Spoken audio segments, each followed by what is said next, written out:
Most people don't avoid change. That's the big common fallacy of change. Everybody resists change and they hate change.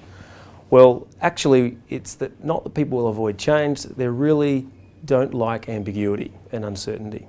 And behavioural scientists have known about it for a long time. When there's lots of ambiguity, people will act as if they had no information at all.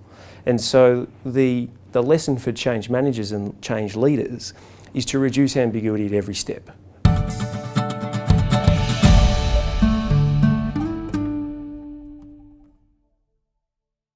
Successful change management often eludes companies, so what is the key to smooth transitions? We spoke to consultant Daniel Locke, who says that any change fundamentally affects executives leading it. Change absolutely affects executives fundamentally, because fundamentally they're one of the most important, if not the most important, part of the whole process. Leadership is just critical. And so change affects leaders in a curious way, is because they first need to get themselves aligned and clear on the change so that their behaviour follows. And that's a really important point, because everybody's going to be looking at that leader for the type of behaviour that they should be modelling.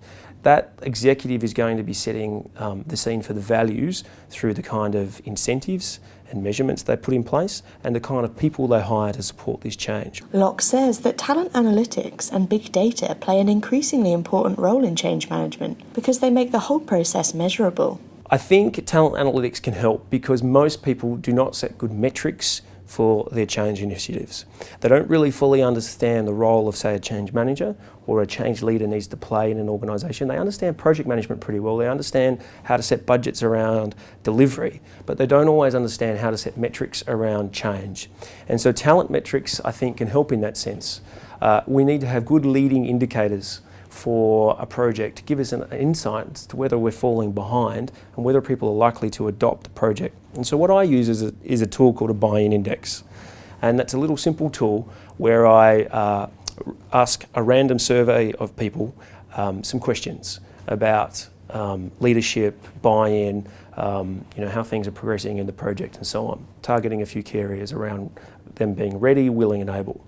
And what that does is gives me a sense of where the change might be falling down, for example, in leadership. Finally, Locke stresses the importance of aligning middle management with the change process. We spoke about top leadership and executive leadership and how change affects them, but what about the middle leadership? The engine room of organisations is your frontline leader. They are just critical. People are observing their frontline leaders and their immediate managers for everything, and in the behaviour that they display is the behaviour that they will take up. And so, if a frontline leader is saying, coming into a meeting and say, this is what the top brass are telling us to do this week, and just reads verbatim what's on the email and the memo in the team meeting, but doesn't really have a strong call to action, is not really demonstrating the behaviour, not using the new process, the new system and so on. Do you think the frontline leaders, the frontline employees are going to take this on? Do you think when a customer calls up, they're going to give them the new information properly? Do you think they're going to take accountability for the new behaviour? And they won't. And that's because the frontline leader is not behind it. And so absolutely critical to change is engaging and making sure you have the buy-in of those frontline leaders throughout the organisation.